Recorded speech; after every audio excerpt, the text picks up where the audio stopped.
The world of UFC has always had some pretty interesting people throughout its time, but certain characters appear that just make people question their sanity. A walkout song is meant to be something epic and badass to walk out to the crowd to, but some take it a little differently. Today we're going to discuss Tai Tuivasa's decision to use Barbie Girl as his UFC 269 walkout song, and some other UFC news. First up, we have Tai Tuivasa explains decision to use Barbie Girl as his UFC 269 walkout song. The UFC heavyweight Tai Tuivasa recently walked out to his latest match during UFC 269 to the song Barbie Girl by Aqua, and it had everyone confused and asking so many questions about it. Tai has been constantly rising up through the ranks of the UFC's heavyweight division and had an amazing knockout against Augusto Sakai. He also just recently had his fourth victory in a row and confirmed to all of his fans that he's more than ready to be a contender in this weight class. It's hard to prove yourself in the UFC, especially in the heavyweight division, but he's done it. According to news outlets, on his recent walkout after taking inspiration from Celine Dion and the Spice Girls in recent bouts, the Australian star turned to Aqua by using Barbie Girl as his entrance music in Las Vegas. In the post-fight press conference, Tuivasa had a pretty simple explanation for why he chose it. "I'm a Barbie girl, you know what I mean? You can't tell me you don't love that song. Come on, everyone. When that comes on, you know you're bopping. The crowd loved it, I loved it, and the rest is history." This clearly did what he wanted, as he was able to win the fight and chill out before it happened. People may joke about his choice in the future, but it clearly did what he designed it to do. He has made so many headlines over the past few days with this walkout, and it's clearly gotten people talking about the fighter. What do you think about Tai Tuivasa and how he walks around both inside and out of the octagon? Let us know down in the comment section below. Also, what about that Barbie Girl walkout?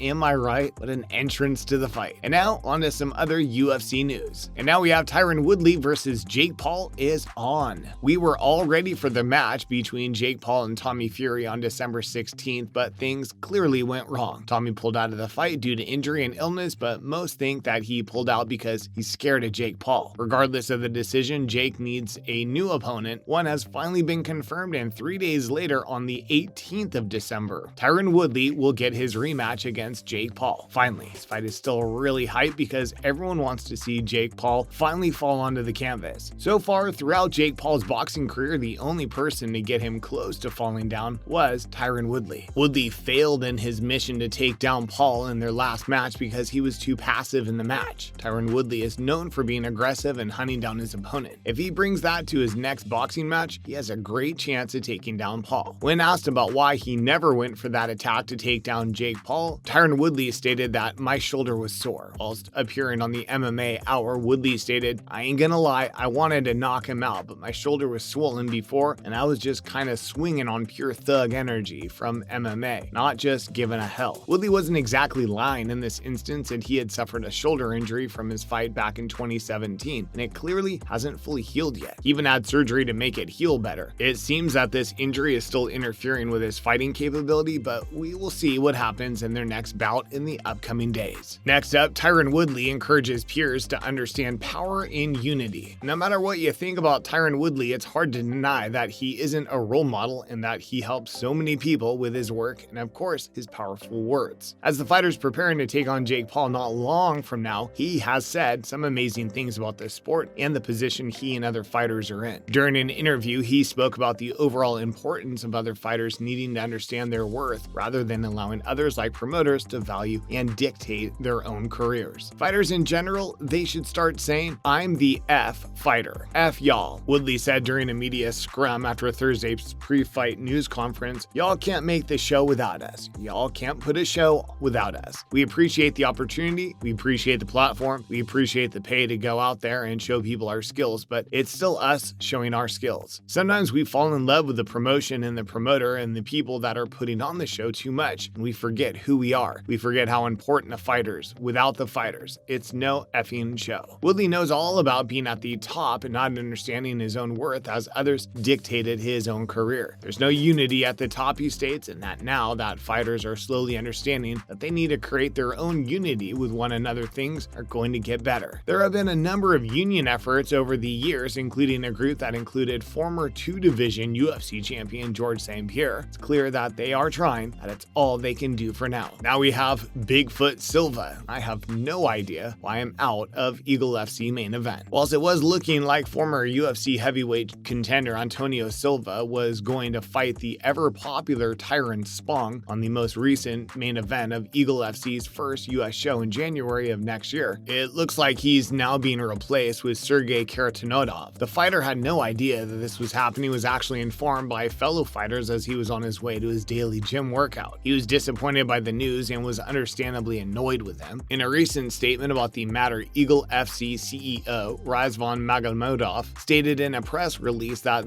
we were certainly disappointed to lose Bigfoot in our main event, but we are incredibly excited to welcome Sergey Karatanodov to our organization. Silva may have only been approached for the position just a few weeks ago, but he clearly wanted to do it. However, it has also been stated that the fighter actually turned down the position at first, as he had actually trained with an opponent, Spong, in the past. I have no idea what happened, Silva told MMA Fighting. No one from the promotion told me anything as to why I'm out. They simply changed it, put Karatanodov in, and told me nothing. For a commission to ban an athlete from fighting, he must have problems in his exams, like brain, blood, or eye. Those tests aren't done yet because we're still far away from the fight, he said. A commission can't stop an athlete from working when he doesn't have any health problems. I'm ready, I'm training day after day, and saying I pulled out from the fight is a lie. I still don't know 100% why they pulled me from the fight. This was actually the first time since 2013 that we would have seen Silva fight in the US. According to MMAfighting.com, he met fellow UFC veteran Gabriel Gonzaga in a bare-knuckle boxing match in Florida in October 2019, losing by second-round knockout. Bigfoot has been winless in 12 of his past 13 bouts in MMA, boxing and bare-knuckle boxing fights since 2013. In 10 of those matches, he suffered a knockout loss. What do you think about this whole situation? It's not the best look for either side, but things should have been sorted out before it all became a public matter. And that's the end of the video. The UFC world has really been shaken up by all of these stories we covered in today's video. Sad to hear that fights can just be changed without even talking to those involved, and it really lets them down. We're also about to see the fated match between Tyron Woodley and Jake Paul take place once again. Hopefully Woodley can show off what he can really do against Paul in this upcoming match. So many people are buying tickets and getting ready to see the fall of Jake Paul in this match, but we'll have to wait and see whether the Titan actually gets knocked down into his knees. Hopefully you enjoyed this latest video. If you did, would you please let us know down in the comment section below? It would be very helpful. Make sure to like the video, comment down below, and of course subscribe to the channel with the notification bell rung. Thank you for watching today's video. Bye.